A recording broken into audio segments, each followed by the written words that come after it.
Sejam bem-vindos ao Hipótese, eu sou o Márcio e trago mais um vídeo sobre as Sagradas Escrituras. O tema de hoje é: a igreja passa pela grande tribulação? Que o nosso Deus Pai, que o nosso Senhor Jesus Cristo, que o Espírito Santo esteja presente nesta obra e que nós possamos aprender mais das Sagradas Escrituras. Fiquem comigo aqui no Hipóteses.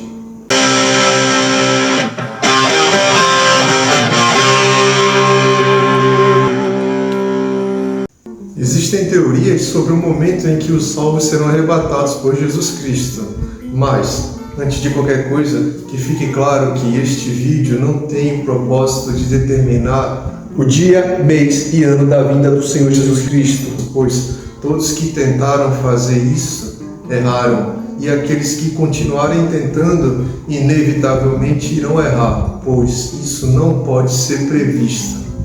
No livro de Mateus 24, vemos o que Jesus deixou escrito que pode ser interpretado de forma clara e compreensível. A partir de agora, iremos analisar os textos da seguinte forma: versículos separados e versículos combinados no contexto. Versículos 1 e 2. Jesus deixa o templo e apresenta a conclusão da conversa que estava tendo com seus discípulos no capítulo 23 de Mateus, quando falava sobre Jerusalém e as ações reprovadas de seus líderes religiosos com relação aos profetas enviados por Deus. O texto de referência está em Mateus 24:3. Está escrito: quando vai acontecer isso? Perguntaram-lhe os discípulos mais tarde, quando ele se sentou nas encostas do Monte das Oliveiras: que acontecimentos marcarão a sua volta e o fim dos tempos?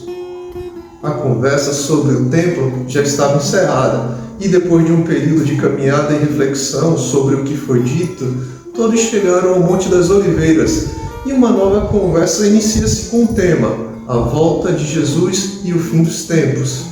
Nos versículos 4 e 5, Jesus começou a advertir que antes da sua vinda haverá um surgimento de falsos cristos que causarão gigantesco estrago na vida dos cristãos que estão desnorteados das palavras de Jesus.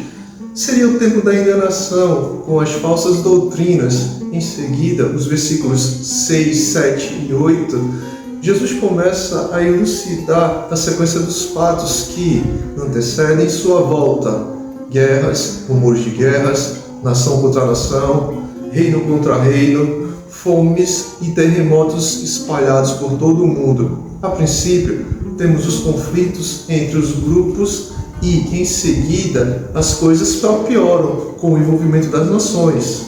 A consequência desses confrontos parece desencadear fomes pelo planeta. Subsequentemente, a natureza entra em ação com os tremores intensos que podem ser naturais das forças tectônicas ou até mesmo ser o reflexo das ações desencadeadas pelas guerras e seu poder de destruição em massa, que atualmente têm sido aprimoradas. Todo esse primeiro relato é enfatizado como sendo o princípio das dores, ou o princípio do fim. No versículo 9, Jesus continua dando ênfase aos acontecimentos precedentes à sua volta. Então, o Senhor afirma que as coisas agora serão direcionadas aos cristãos, que passam a sofrer, serem condenados à morte. O ódio se espalha por todo o mundo contra todo aquele que for cristão. Ninguém que seja servo de Cristo estará seguro em lugar algum. Devido a essa situação, as pessoas verão os cristãos como uma ameaça à sua vida.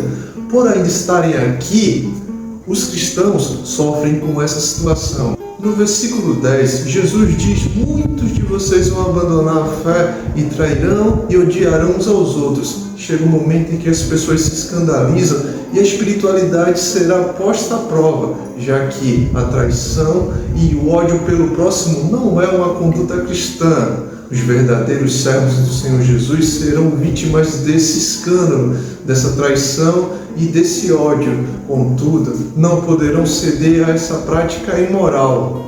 Já os versos 11, 12 e 13, a atuação dos falsos profetas estará a toda força, e o cristianismo pregado por eles será algo que causará esfriamento espiritual por todo o mundo. O Evangelho divulgado por essas lideranças não contribuir para a mensagem de amor de Cristo. Pelo contrário, essa mensagem pode ser a causa do esfriamento dos cristãos e daqueles que não aderiram ao cristianismo. Ainda sobre o versículo 13, Jesus diz: mas aqueles que ficarem firmes até o fim serão salvos. Nesse ponto, Jesus faz uma severa advertência: nem todos permanecerão firmes nos princípios de Jesus. Todavia, os salvos devem ficar até o fim. Vale ressaltar que nesse ponto da história, os salvos ainda estão aqui na terra, aguardando a volta do amado e desejado de todas as nações, fato que ainda não ocorreu nesse ponto da narrativa. Assim, Jesus destaca que o fim só pode chegar após o Evangelho de Cristo ser pregado por todo o mundo. Já no versículo 15, Jesus recorre ao profeta Daniel para deixar claro que a profanação do lugar santo deve ocorrer e ser visível. Inclusive, os salvos verão o anticristo sentado assolando o mundo no lugar de adoração e destaque, possivelmente num templo que ainda será erguido em Jerusalém, pois o templo citado por Jesus não existe mais desde o ano 70 da época ou da era cristã. Já nos versículos 16 ao 28, a orientação de Jesus agora é para que um grupo que está, em especial na Judéia, fuja. Os salvos ainda estão aqui e ninguém será poupado da perseguição que é estabelecida. Todos precisam se proteger do anticristo. Tudo vai piorando e todos devem deixar tudo para trás o mais rápido possível. No versículo 20, Jesus diz: porém, para que a fuga de vocês não seja no inverno nem no sábado. Os salvos são orientados a buscar por sua fuga durante esse tempo. No versículo 21, Jesus fala sobre uma grande tribulação e observamos que os salvos estão inseridos nessa grande tribulação. No versículo 22, Jesus fala que toda a humanidade se perderia se não fosse por causa do povo escolhido de Deus. Durante a grande tribulação, tudo só não é destruído por causa dos salvos que permanecem durante esse período de dor e sofrimento jamais visto.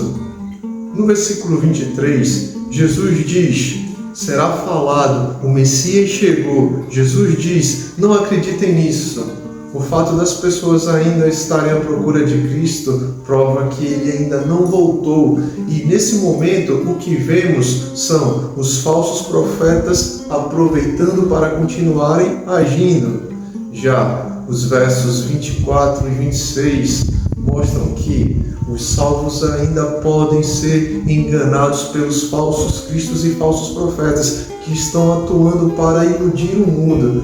Vemos que o tempo todo a ideia da chegada do Messias ressurge, talvez porque, como são falsos Messias, vemos a necessidade de uma renovação dessa ideia para capturar as pessoas que possam abrir seus olhos e seus ouvidos para a verdadeira mensagem de Cristo, que ainda está na terra sendo pregada pelos salvos. Outro ponto relevante é a constante ameaça à salvação.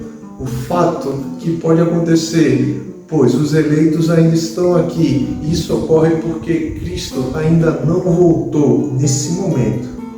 Ainda sobre o versículo 26, vemos que os falsos profetas estão agindo a toda força para convencer que são Cristo. E Jesus os adverte, dizendo que não deem ouvidos a isso. Já nos versos 27 e 28, apesar de Jesus ainda não ter voltado, ele agora dá pista de quão repentina será sua vinda, algo muito rápido e notório em todo o mundo. No versículo 29, imediatamente depois da perseguição daqueles dias, vemos que Jesus trata esse texto como parecendo estar totalmente envolvido em uma linguagem figurada, onde o Sol e a Lua podem ser governos humanos e as estrelas. Seria interessante não descartar a possibilidade de serem os anjos caídos, sendo uma possível influência dos poderes espirituais que passam a agir diretamente na terra, causando maiores estragos. Versículo 30, Jesus diz: depois, finalmente aparecerá no céu um sinal da minha vinda. A continuação de Mateus 30 e 31 apontam claramente para o arrebatamento dos salvos que está ocorrendo neste exato instante. O Filho do Homem vindo, chegando, literalmente aparecendo. A partir daqui, os versículos 32 a 35, vemos a advertência sobre os sinais que são evidências que antecedem a vinda de Cristo. Ainda sobre o versículo 31, já que esse momento indica o arrebatamento, a questão é: a volta de Cristo para os salvos está ocorrendo aqui? A resposta é sim. Os textos complementares a esse encontro-se em 1 Tessalonicenses, capítulo 4, dos versículos 15 ao 17. Vejamos que Jesus envia os seus anjos e dá ordem com voz de arcanjo, o som da trombeta ressoa, o som da trombeta de Deus ressoa, o Senhor volta e os eleitos são reunidos de todo o mundo, de todas as épocas, os mortos são ressuscitados e os vivos são arrebatados às nuvens, onde Jesus os encontra. Podemos ver claramente que esses textos convergem entre si para o mesmo evento. Sobre o versículo 36, Jesus ainda estava respondendo sobre o questionamento a respeito da sua vinda, e aqui ela já ocorreu. E os sinais de que isso estava prestes a ocorrer são expostos como algo que pode ser notado à sua proximidade, nos versos 32, 33, 37 a 44. Com Noé, vemos o fim chegar para um novo começo, com uma aliança ser estabelecida. Já no texto do versículo 40, vemos dois homens trabalhando juntos, e um será levado e outro deixado. Em Mateus 41 e 42, o Senhor retoma a sequência imediata ao arrebatamento. Ele afirma que pessoas foram levadas e outras foram deixadas. Ainda sobre o verso 42, Jesus adverte sobre estarmos vigiando, pois não sabemos em que dia o Senhor virá. Mateus 42 e 44, a advertência vem em forma de exortação sobre o fato de que não dá para ninguém calcular o dia da sua vida. O que deve ser feito é estar preparado, pois já foi avisado que ele virá quando todos os sinais se cumprirem. O que resta é esperar como um ato de fé na consolidação da profecia. Isso serve como mais um lembrete de que o arrebatamento vai acontecer numa sequência de fatos. Uma degradação da moral humana estará em ação, igual ao tempo do dilúvio. No versículo 45, essa parte do texto até o versículo 51 apontam para o ministério de Jesus Cristo sendo confiado aos apóstolos e chegando até a igreja da atualidade. Servos bons e servos maus, uns recebem galardão e outros a punição da volta do Senhor. Com isso, concluímos o capítulo 24 com a hipótese de que os salvos passarão pela tribulação. Vemos quando o fim chega e Jesus volta, e é quando os salvos são levados no advento conhecido como o arrebatamento. Essa é uma hipótese, mas o mais importante da vinda de Jesus Cristo é que, independente da ordem em que os salvos serão levados para o lado de Jesus, todos devem estar preparados para passar pela tribulação. E se não passar, e se o arrebatamento for antes da tribulação, ninguém despreparado irá com Jesus. Isso é certo. Esse foi o Hipótese de hoje. Espero que gostem, deixe seu like, comentem e até o próximo vídeo aqui no canal. Tchau!